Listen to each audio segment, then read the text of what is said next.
नमस्कार, भक्ति दर्शन समाचारमा स्वागत छ। म हेमा शर्मा। आज मिति 2078 साल श्रावण महीनाको 25 गते सोमबार, राक्षस नाम संवत्सर, सूर्य दक्षिणायन, वर्षा ऋतु, श्रावण कृष्ण पक्षको प्रतिपदा तिथि 18:44 उपरान्त द्वितीय तिथि। चन्द्रमा कर्कट राशिमा, इस्वी सम्मत 2021 अगस्त महीनाको 9 तारिक, शक सम्मत 1942 र नेपाल सम्मत 1141। आज सूर्य बिहान 5:32 र सूर्यास्त साँझ 18:45। सर्वप्रथम महिलेसम्मका प्रमुख समाचार। आज श्रावण महीनाको सोमबार देवादिदेव श्री महादेवको व्रत बसी पूजा गर्ने वैदिक परम्परा।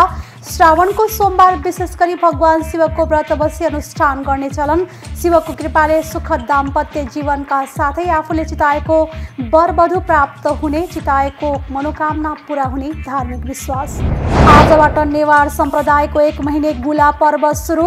विशेष गरी नेवार समुदायले मनाउने गुला पर्वमा बिहान स्वयम्भू लगायतका चैत्य तथा देवस्थलको दर्शन गर्न जाने परम्परा। उपत्यकाका चोक आदिमा विशेष गुला सङ्गीतका साथमा यात्रा गर्ने चलन। आज अगस्त महीनाको 9 तारिक अन्तर्राष्ट्रिय आदिवासी दिवस विश्वभर विभिन्न कार्यक्रम गरी मनाइँदै यस वर्ष सन् 2021मा नयाँ सामाजिक संरचनाको आवश्यकता अनि आदिवासी सहितको समावेशी समाजको पैरवी भन्ने नाराका साथ मनाइँदै दक्षिण नवलपरासीको सुनवल नगरपालिका 11 मा रहेको प्रहरी युक्ति तालिम महाविद्यालयमा जर्घामा सर्पदंश उपचार केन्द्र स्थापना।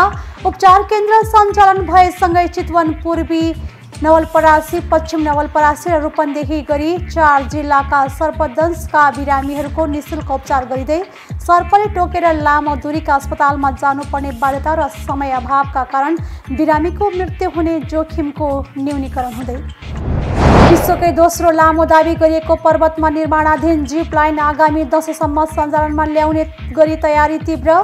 पर्वतमा एडभेन्चर टुरिज्मको विकासका लागि यो जिप लाइन पनि महत्त्वपूर्ण हुने विश्वास। पर्वतको जिप लाइनमा एकपटक 2 जनासँगै झुन्डिन मिल्ने र 60 देखि 90 सेकेन्डको समयमा अवधिमा यात्रा पूरा गर्न सकिने। को बेलका नगरपालिकामा स्थानीय कृषकहरूको सुविधालाई मध्यनजर गर्दै 500 टन क्षमताको चिस्यान केन्द्र निर्माण गरिँदै प्रदेश सरकारबाट 2 करोड र बेलका नगरपालिकाको 1 करोड गरी जम्मा 3 करोडको लागतमा चिस्यान केन्द्रको स्थापना गरिँदै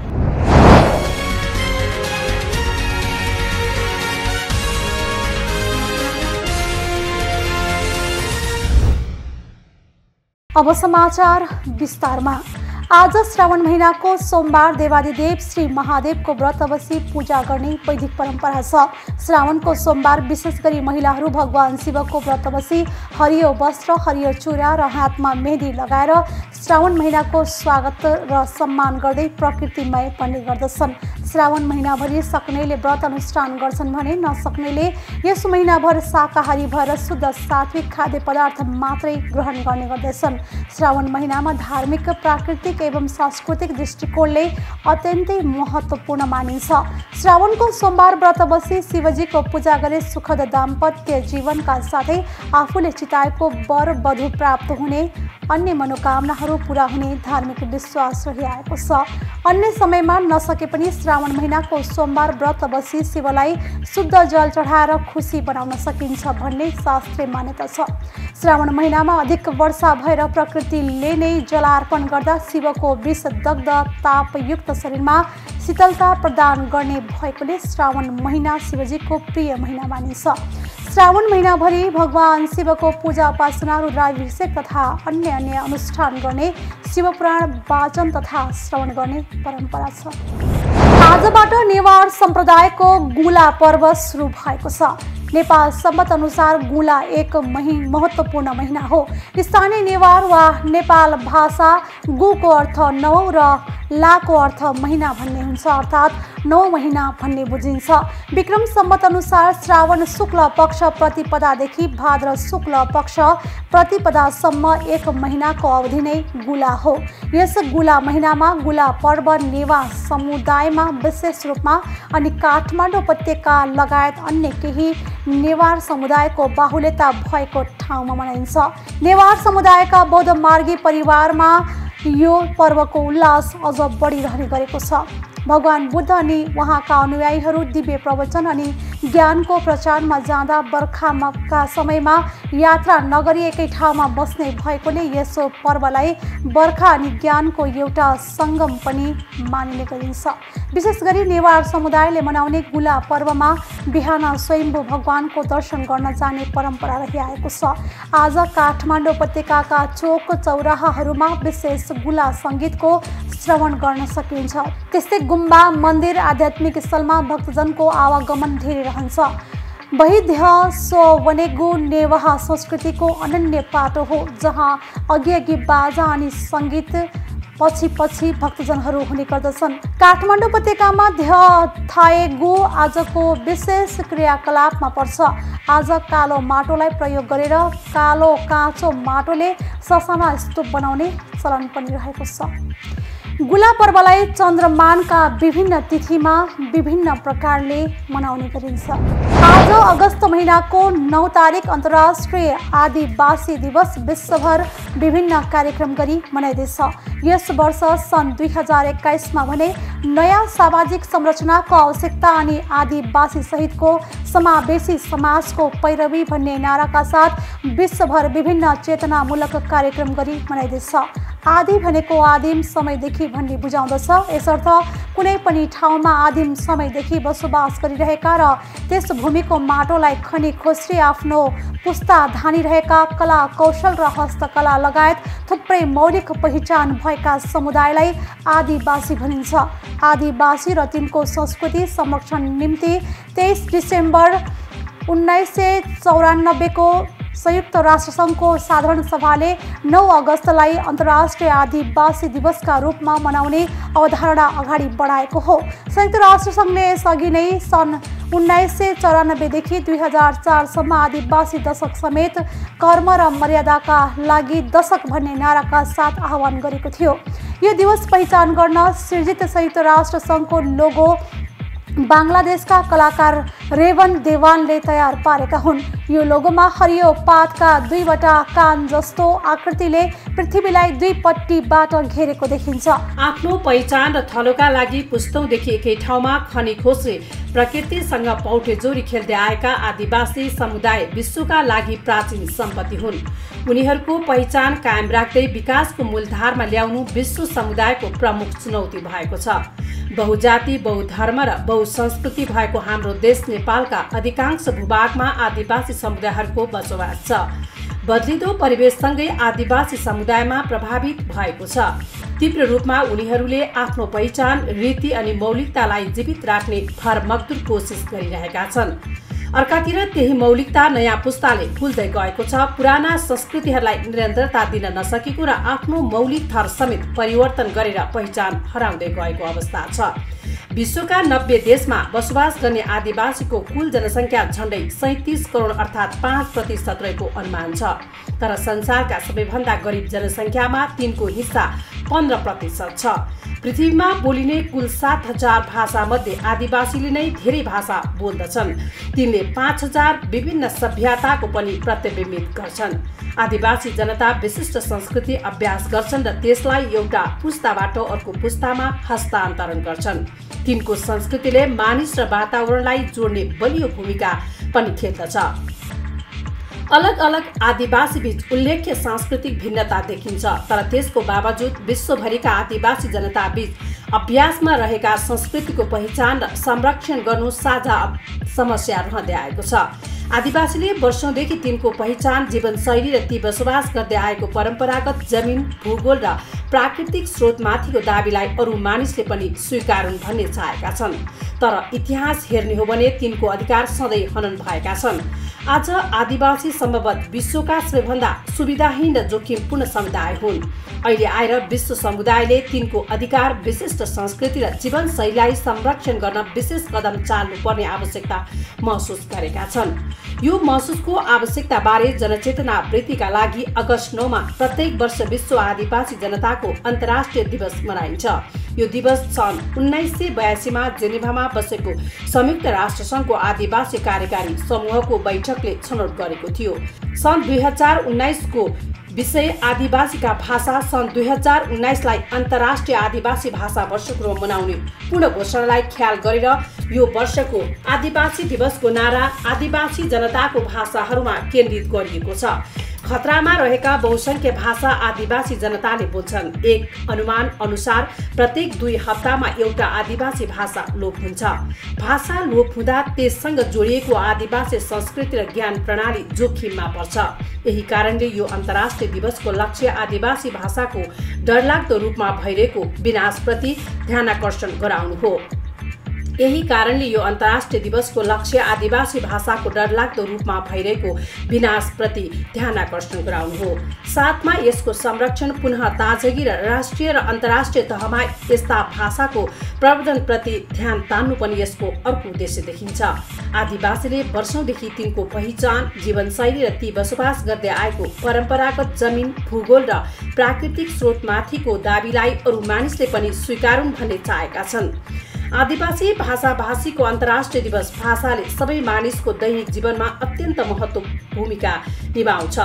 यसले मानव अधिकारको संरक्षण, शान्ति निर्माण र दिगो विकास क्षेत्रमा महत्त्वपूर्ण हुन आउँछ। तथापि तिनको ठूलो मूल्यका बावजुद विश्वभरिका भाषाभाषी डरलाग्दो दरमा लोप हुने क्रम जारी छ। यसमा कैयन कारण जिम्मेवार छन्। लोप हुने मध्ये धेरै आदिवासी भाषा छन्। आदिवासीको भाषा आदिवासी मुद्दाको बृहत क्षेत्रमा महत्त्वपूर्ण तत्त्व हो। यसमा पनि शिक्षा, वैज्ञानिक तथा प्राविधिक विकास, पर्यावरण र वातावरण अभिव्यक्तिको स्वतन्त्रता, रोजगारी र सामाजिक समावेशिता पर्छन्। यी विषयलाई सम्बोधन गर्न संयुक्त राष्ट्रसङ्घको महासभाले आदिवासी जनताको अधिकारबारे एउटा प्रस्ताव अंगीकार गरेको थियो। त्यसरी नै सन् 2019लाई आदिवासी भाषाभाषीको अन्तर्राष्ट्रिय वर्ष घोषणा गरेको थियो। अन्तर्राष्ट्रिय दिवस सर्वसाधारणलाई आम चासोको मुद्दामा शिक्षित गराउन र विश्वव्यापी समस्या समाधान गर्न राजनीतिक इच्छाशक्ति जगाउन मनाउने गरिन्छ। सबल बनाउन र यी अवसरमा रमाउन पनि यस्ता दिवस मनाइन्छ। अन्तर्राष्ट्रिय दिवस संयुक्त राष्ट्रसङ्घको स्थापना अघि पनि मनाइन्थे, तर संयुक्त राष्ट्रसङ्घले सम्बन्धित विषयमा शक्तिशाली वकालत गर्न यस्ता दिवसलाई औजारको रूपमा अंगीकार गरेको छ। आदिवासी समुदायका लागि सहज, सरल र विकसित समाज हामी सबैको दायित्व हो।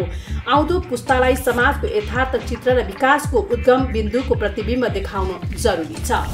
उदयपुरको बेलका नगरपालिकामा 500 टन क्षमताको चिस्यान केन्द्र निर्माण हुने भएको छ। स्थानीय कृषकहरूको सुविधालाई मध्यनजर गर्दै कोल्ड स्टोरको स्थापना गर्न लागि हो। उदयपुरको बेलका, सप्तकोशी र चौदण्डीगढी नगरपालिकाको सीमा क्षेत्र पर्ने बेलका 1 अम्बासीमा चिस्यान केन्द्र निर्माणको तयारी गरिएको हो। प्रदेश सरकारबाट 2 करोड र बेलका नगरपालिकाको 1 करोड गरी जम्मा 3 करोडको लागतमा चिस्यान केन्द्र स्थापना गर्न लागि हो। एक रिपोर्ट। उदयपुरको बेलका नगरपालिकामा 500 टन क्षमताको चिस्यान केन्द्र निर्माण हुने भएको छ। स्थानीय कृषकहरूको सुविधालाई मध्यनजर गर्दै कोल्ड स्टोरको स्थापना गर्न लागि हो। उदयपुरको बेलका, सप्तकोशी र चौदण्डीगढी नगरपालिकाको सीमा क्षेत्र पर्ने बेलका 1 अम्बासीमा चिस्यान केन्द्र निर्माणको तयारी गरिएको हो। प्रदेश सरकारबाट 2 करोड र बेलका नगरपालिकाको 1 करोड गरी जम्मा 3 करोडको लागतमा चिस्यान केन्द्र स्थापना गर्न लागि हो। तरकारी, फलफूल, दूध लगायतका वस्तु राख्न यसमा 6 वटा च्याम्बर बनाइएको छ। चिस्यान केन्द्रको लागि 1 बिघा जग्गा स्थानीय समाजसेवी विश्व प्रकाश पण्डितले दान गरेका छन्। चिस्यान केन्द्र स्थापनाको लागि ट्रस्ट भवन निर्माण बिजी कन्स्ट्रक्सनले जिम्मा पाएको छ। यस्तै कोल्ड स्टोरको सामग्री सप्लाई र जडान गर्न Kathmandu cold store and refrigeration उद्योगले जिम्मा पाएको छ। चिस्यान केन्द्र सप्तकोशी, बेलका र चौदण्डीगढी गरी 3 नगरपालिकाको सीमा क्षेत्रमा 3 वटै नगरपालिकाका किसानलाई लाभ हुने बताइएको छ। यो चाहिँ बेलका नगरपालिकाको बेलकाको गौरवको योजना मध्येको एउटा योजना हो। यो कोल्ड स्टोरेज हामी बनाउन लागिरहेका छौँ। यो चाहिँ 15,000 मेट्रिक टन अट्न क्षमता भएको बनाउँदैछौँ र यसमा हाम्रो बेलका नगरपालिकाको 1 करोड र प्रदेश सरकारको 2 करोड गरी 3 करोड लागतमा बनिरहेको छ र यसबाट सप्तकोशी नगरपालिका, चौदण्डीगढी नगरपालिका र बेलका नगरपालिकाका किसानहरू चाहिँ लाभान्वित हुनेछन्। आगामी असोज 7 गते निर्माण सम्पन्न गर्ने योजना रहेको छ। स्थानीय स्तरमा प्राप्त हुने अनुदान वास्तविक किसानले नपाएर टाठा बाठाले हात पार्ने गरेको भन्दै यसलाई सुधार गर्नुपर्ने बताइएको छ। यो किसानहरूलाई अनुदान दिने जुन रकमहरू छ त्यो स्थानीय तहसम्म पुग्नु पर्छ, वडासम्म। यति दुःख लाग्छ कि अब कृषिको चाहिँ अब निर्देशनालयबाट, मन्त्रालयबाट, ग्यास केन्द्रबाट चाहिँ अब ग्यास केन्द्रको त अब त्यो जिल्लामा गइहाल्यो। त्यो निर्देशनालय र अब मन्त्रालयबाट चाहिँ अब सूचना चाहिँ अब विज्ञापन भयो, निक्लिसके भनेपछि चाहिँ विराटनगरको बिग होटलमा बस्ने, विराटनगरको रत्न होटलमा बस्ने, विराटनगरको हेलिसन होटलमा बस्ने, प्लेनमा आउने राम्रो राम्रो खालको चाहिँ प्रपोजलहरू बनाउने पेस गर्ने, जसलाई किसान धानको नाम नै थाहा छैन त्यस्तो खालको मान्छेहरूले चाहिँ अनुदान दिइरहेको अवस्थामा अब त्यो हुने छैन। किसान केन्द्रले स्थानीय किसानलाई प्रत्यक्ष लाभ प्राप्त हुने र आवश्यक पर्ने स्रोत साधनका लागि आफूहरू सधैँ तत्पर रहेको सरकारवालाको भनाइ छ। यो अहिले बन्दै गरेको पोलिस्टर जुन छ यो चाहिँ हामी तीनटै नगरपालिका, बेलागाउँ नगरपालिका, चौधरी नगरपालिका अनि सप्तरीको सप्तकोशी नगरपालिकाको एउटा सोच हो। हामी तीनटै नगरपालिकाका प्रमुखहरू चाहिँ बेलटारमै, चौधरी नगरपालिकाको बेलटारमै हामी भेला भएर तीनजनाले एउटा सोच बनाएका थियौँ। परिस्थिति बसपछि चाहिँ अब अहिले हामीले आफ्नो बजेट चाहिँ यसमा लगाइहालेका छैनौँ, तथापि हामीले सोच बनाइरहेको र नगरपालिकामा, चौधरी नगरपालिकामा, कार्यपालिकामा छलफल चाहिँ भएको। यसको कञ्चनरूप नगरपालिका सप्तकोशी पोलिस्टरमा लाने गरेका छौँ। भनेपछि यो बन्दै गर्दा अवश्य पनि भोलिको दिनमा चौधरी नगरपालिकाका कृषकहरूले पनि यसबाट लाभ उठाउनेछन्। यो हाम्रो लागि पनि अत्यन्तै फलदायक हुने हामीले विश्वास गरेका छौँ।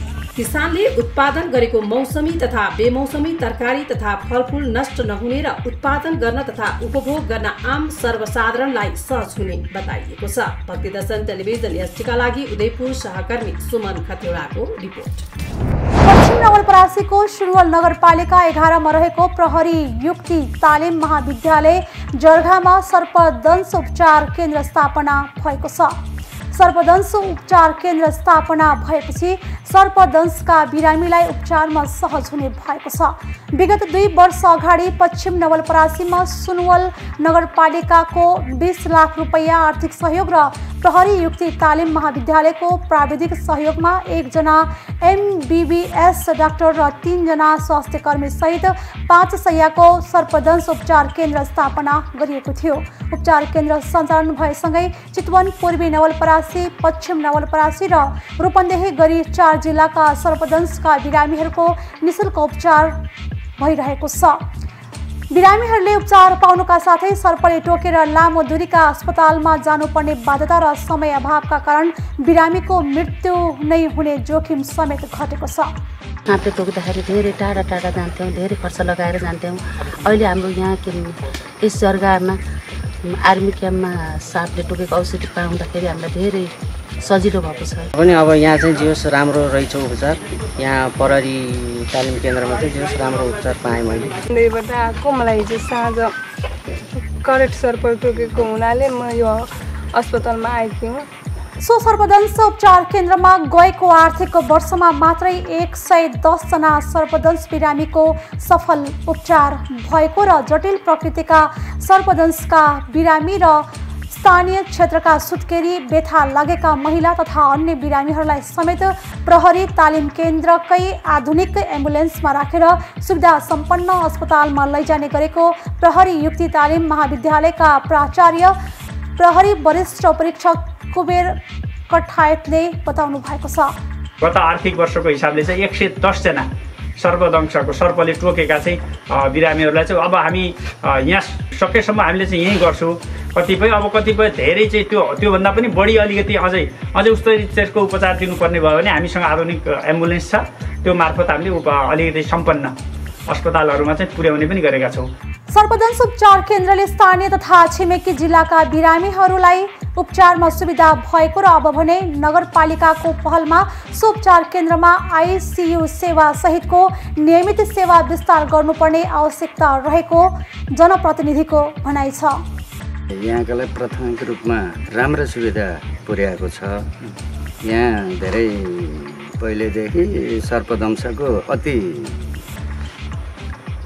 खतरनाक जाने यो एरिया भएको र यहाँ यो तालिम केन्द्र आइसकेपछि हामीले रिक्वेस्ट गऱ्यौँ नगरपालिकाले भवन बनाइदिन्छौँ र अरू औषधिको व्यवस्था गर्छौँ, तपाईँहरूले मेन पावर गरेर यहाँ सधैँ सुविधा दिनु पर्यो भन्ने अनुसार त्यो केही हदसम्म भएको छ। तराईका धेरैजसो जिल्लामा बर्खायामको समयमा वर्षेनी सर्पले टोकेर उपचारका लागि धेरै टाढाका अस्पतालमा जानुपर्ने बाध्यताका कारण समय अभावमा बिरामीको अकालमै मृत्यु हुने गरेको छ। अति कम संख्यामा सञ्चालनमा आएका यस्ता सर्पदंश उपचार केन्द्रहरूलाई प्राथमिकतामा राखी तिनको सेवा सुविधालाई थप प्रभावकारी बनाउन राज्यले नै चासो देखाउन आवश्यक रहेको नवलपरासीबाट जीवन नेपानेले जानकारी गराउनु भएको छ। विश्वकै दोस्रो लामो दाबी गरिएको पर्वतमा निर्माणाधीन जिप लाइन आगामी दशैंसम्म सञ्चालनमा ल्याउने गरी तयारी थालिएको छ। 7 जना युवाको करिब 13 करोड रुपैयाँ लगानीमा निर्माणाधीन जिपलाइनको 90% काम सकिएको हार्नेस जिपलाइन प्रणालीका निर्देशक राजकुमार बस्नेतले बताउनु भएको छ। उहाँले दशैंसम्म सञ्चालन गर्ने तयारीका साथ काम भइरहेको बताउनु भएको छ। जिपलाइन र हाइड्रोलिक पिङको काम अन्तिमतिर आइपुगेको बताइएको छ। पर्वतमा एडभेन्चर टुरिज्मको विकासका लागि यो जिप लाइन पनि महत्त्वपूर्ण हुने बताइएको छ। जिप लाइनको परीक्षण अब 15 दिनपछि गर्ने तयारी भइरहेको बस्नेतले बताउनु भएको छ। यस्तै 6 महिनाभित्रमा रिसोर्ट, ह्युमन सिलिङ सट र स्विमिङ पुल निर्माणको काम सक्ने उहाँको भनाइ छ। हार्नेस जिप लाइनले पर्वत जिल्लालाई साहसिक खेलको जिल्लाकै रूपमा परिचित गराउन र मुस्ताङ आउजाउ गर्ने पर्यटकहरूलाई पर्वतमा बस्नै मन लाग्ने बनाउनका लागि कालीगण्डकी नदीमा जेट स्की, वाटर बाइक समेत सञ्चालन गर्ने योजना बनाएको छ। कम्पनीका अध्यक्ष विदुर पौडेलले पोखराबाट स्थलमार्ग हुँदै धेरै पर्यटकहरू मुस्ताङसम्म जाने गरेको भए पनि उनीहरू पर्वतका पर्यटकीय गन्तव्य स्थलमा नपुग्दा जिल्लामा पर्यटकीय विकास हुन नसकेको बताउनु भएको छ। समुद्रको पानीमा साहसिक खेल खेल्न रुचाउने पर्यटकहरूलाई बाह्य तथा आन्तरिक पर्यटकहरूलाई लक्षित गरेर नै कालीगण्डकी नदीमा जेट स्की सञ्चालनमा ल्याउने तयारी गरिएको पौडेलले बताउनु भएको छ। जेट स्कीको परीक्षण सफल भए कालीगण्डकी नदीको सतहमा मोटरसाइकल गुडे जस्तै गरी गुड्ने साधनमा खेल्न पाइने उहाँको भनाइ छ। अहिले वर्षायाम भएकाले नदीमा पानीको बहाव ठुलो भएका कारण पानीको मात्रा घट्दा साथ परीक्षण गर्ने तयारीमा लगानीकर्ता रहेका छन्।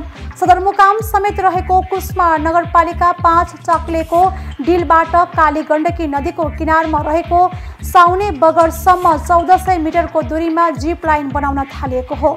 निर्माणको जिम्मा लिएको भारतीय कम्पनी श्याम जिप लाइनका इन्जिनियर नवीन मयासीका अनुसार क्लासिक जिप लाइनमा कुर्सीमा बसे जस्तै गरेर डोरीमा बगिन्छ भने घोप्टो सुतेर गन्तव्यमा पुगिन्छ।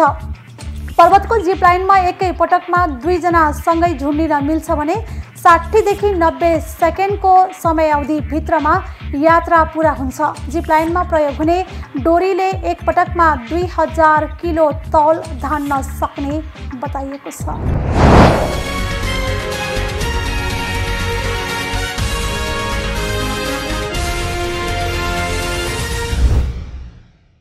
अहिले हामी भक्तदर्शन समाचारको अन्त्यमा आइसकेका छौँ। जाँदा जाँदै प्रमुख समाचार पुनः एकपटक। आज श्रावण महिनाको सोमबार देवादिदेव श्री महादेवको व्रत बसी पूजा गर्ने वैदिक परम्परा। श्रावणको सोमबार विशेष गरी भगवान शिवको व्रत बसी अनुष्ठान गर्ने चलन। शिवको कृपाले सुखद दाम्पत्य जीवनका साथै आफूले चिताएको वरवधु प्राप्त हुने, चिताएको मनोकामना पूरा हुने धार्मिक विश्वास। आजबाट नेवार सम्प्रदायको 1 महिने गुला पर्व सुरु। विशेष गरी नेवार समुदायले मनाउने गुला पर्वमा बिहान स्वयम्भू लगायतका चैत्य तथा देवस्थलको दर्शन गर्न जाने परम्परा। उपत्यकाका चोक आदिमा विशेष गुला सङ्गीतका साथमा यात्रा गर्ने चलन।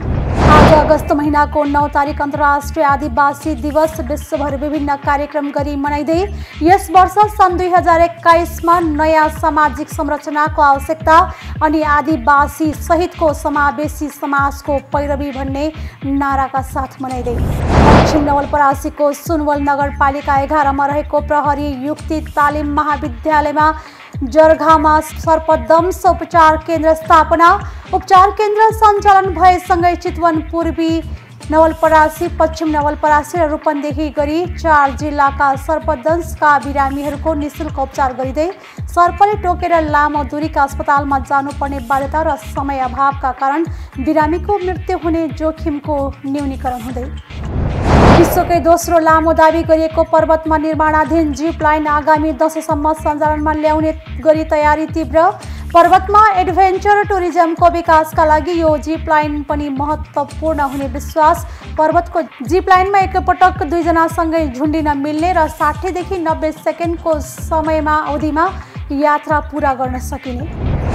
को बेलका नगरपालिकामा स्थानीय कृषकहरूको सुविधालाई मध्यनजर गर्दै 500 टन क्षमताको चिस्यान केन्द्र निर्माण गरिँदै प्रदेश सरकारबाट 2 करोड र बेलका नगरपालिकाको 1 करोड गरी जम्मा 3 करोडको लागतमा चिस्यान केन्द्रको स्थापना गरिँदै।